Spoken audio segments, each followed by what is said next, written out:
नमस्कार। आज मु आपणक पई सोयाबीन तरकारी रेसिपी लेके आछि। एही सोयाबीन तरकारी को बहुत ही सहज उपाय बनी जहाँ द्वारा आपण घरे इजिली टेस्टी सोयाबीन तरकारी आराम से बनी परिबे। या को बनिबा जेति किछि खाइबा को मते एही तरकारी बहुत ही टेस्टी लागि थाए। तो चलंतु एबे डेरी न करी एही टेस्टी सोयाबीन आलू तरकारी बनेबा स्टार्ट करिबा। सोयाबीन तरकारी बनवाई प्रथम सोया बड़ी को सिझेबा। तो से मुझे पानी नहीं गरम हाँपाई रखिदे। पानी रे अध छोट चामच लुण पकेबे आउ या मिक्स करेंगे। तापर पानी को गोटे बॉयल आसा पर्यंत हाई फ्लेम या बॉयल करेंगे। तापर मुझे गोटे कप सोया बड़ी नहीं आप देखिपे मीडियम साइज रे सोया बड़ी अच्छी। तो पानी बॉयल हो सारा पर सोया बड़ी को ऐड करदे। सोया बड़ी ऐड कलापर या थे मिक्स करेंगे। तापर गैस फ्लेम को मीडियम रखिकी या मैक्सिमम 10 मिनिट पर्यंत कुक करेंगे। भल भाव में कुक हो सारा पर सोया बड़ी सब साइज रे डबल हो थे मिक्स करेंगे। तो एबे या मीडियम करके गैस को या सिझाई छाड़ीदे। 10 मिनिट कुक कर सारा पर ये देखु सोया बड़ी साइज रे डबल हो जाए भल भाव में सीझी जाइए। तो एबे गैस को ऑफ करदे। तापर या पानी रू बाहर कर नवा। तो मुझे अलग गोटे बाउल रे ठंडा पानी नहीं। तो डायरेक्ट सोया बड़ी को ठंडा पानी रे ऐड करदे जहाँ द्वारा सोया बड़ी जल्दी ठंडा हो। एबे या मैक्सिमम 15 मिनिट पर रखिदे ठंडा हाँपाई। तो ये सोया बड़ी सब पूरा भल भाव में ठंडा हो जाए। तो एमती या हाथ में भल भाव में चिपुड़ी एक्सेस पानी को एमती करके बाहर करेंगे। मुझे सोया बड़ी को चिपुड़ी एक्सेस पानी को बाहर कर नहीं। तरकारी बनवा प्रोसेस स्टार्ट करवा। तो प्रथम गोटे फ्राए पैन ने से पाखापाखि गोटे बड़ चामच सोरिष तेल ऐड करेंगे। आउ तेल को भल भाव में गरम करेंगे। तेल गरम हो सारा पर आलू को फ्राए करवा। तो मुझे सीझा आलू नहीं आलू को मुझे 80% सीझे पूरा पूरी 100% आलू को सीझेबेनी। तो आलू ऐड कर सारा पर या गोल्डन ब्राउन हाफ पर्यंत फ्राए करेंगे। तो या एमती ओलट पलट करके गोल्डन ब्राउन हाफ पर्यंत फ्राए करेंगे। आपड़ चाहिए डायरेक्ट कंचा आलू को भी एमती फ्राए करके तरकारी बनई पारे किंतु कंचा आलू सीझे टिके समय लगे। तो से मुझे सीझा आलू नहीं एमती फ्राए कर आलू को फ्राए करके तरकारी बनवा ऑप्शनल अच्छी। आपण इच्छा आपण चाहिए डायरेक्ट सीझा आलू भी ऐड करेंगे किंतु जदि आप एमती आलू को फ्राए करके तरकारी बनइबे तरकारी टेस्टी लगी थाए। आलू फ्राए होकर गोल्डन ब्राउन हो जाए। तो एबे या गोटे प्लेट को बाहर कर नवा। तापर एथिरे सोया बड़ी को फ्राए करवा। तो सिझे रखिथिबा सोया बड़ी को फ्राए करेंगे। सोया बड़ी टिके बेसी तेल को सोक करता है। तो से एक्सेस आउ तेल दबा दरकार नहीं। जी तेल बड़का थिला से तेल रे मु याको फ्राए कर नहीं या टिके गोल्डन ब्राउन हाफ पर्यंत एमती मीडियम फ्लेम रे फ्राए करेंगे। आपण चाहिए या एमती डायरेक्ट सीझा सोया बड़ी को ऐड करके भी तरकारी बनई पारे किंतु फ्राए करके तरकारी बनइले तरकारी टेस्ट बहुत बढ़िया आए। सोया बड़ी भी भल भाव में फ्राए हो जाए गोल्डन ब्राउन हो जाए। या भी से प्लेट को बाहर कर नवा। एबे तरकारी बनवा। तो से कढ़ाई रे पाखापाखि गोटे बड़ चामच सोरिष तेल ऐड करेंगे आउ तेल को भल भाव में गरम करेंगे। तेल गरम हो सारा पर किसी गोटा गरम मसला ऐड करवा।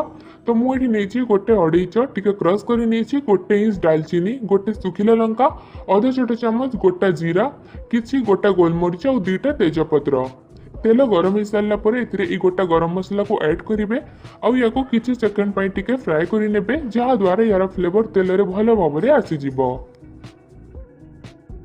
तो ये फ्राए हो जाए। पियाज ऐड करवा। पियाज को पूरा छोट छोट करके काटिके ऐड करेंगे। तो मुझे पाखापाखि गोटे मीडियम साइज पियाज ऐड करी।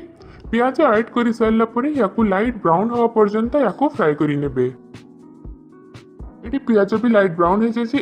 अदा रसुण पेस्ट ऐड करवा। तो पाखापाखि गोटे छोट चामच अदा रसुण पेस्ट ऐड करेंगे आउ या टिके फ्राए करेंगे। तापर ये अल्प पानी ऐड करेंगे कहीं मसला पूरा सुखिला हो जाए ना मसला पोड़ीज। तो से अल्प जस्ट टिके पानी ऐड करके या फ्राए करेंगे। एबे ऐड करेंगे अध छोट चामच हलदी गुंड।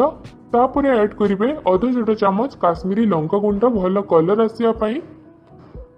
तापर ऐड करेंगे स्वाद अनुसार सुखिला लंका गुंड अध छोट चामच धनिया गुंड। एबे गोटे छोट चामच चिकेन मसला ऐड करेंगे। तापर अल्प कसूरी मेथी मसला सबको भलसे मिक्स करने एथिरे हाफ कप पानी ऐड करदेवे जहाद्वारा मसला भल भाव में मिक्स हो पार। तापर मसला को बस हाफ मिनिट पर्यंत टिके कषि नेबे जहाद्वारा मसलार कंचा टेस्टा पड़ीजिव। मसला ये भल भाव पूरा कषि जाइए टमाटो ऐड करवा। तो मुझे पाखापाखि 2टा छोट साइज टमाटो नहीं तापर ये स्वाद अनुसार लुण ऐड करदेवे जहाद्वारा टमाटो भी जल्दी सीझीज। एबे याकू भल भाव में मिक्स करने तापर याकू कवर करके कुक करवा। तो कवर करके याकू लो फ्लेम रे 2-3 मिनिट पर्यंत कुक करेंगे जहाद्वारा टमाटो जल्दी सॉफ्ट हो।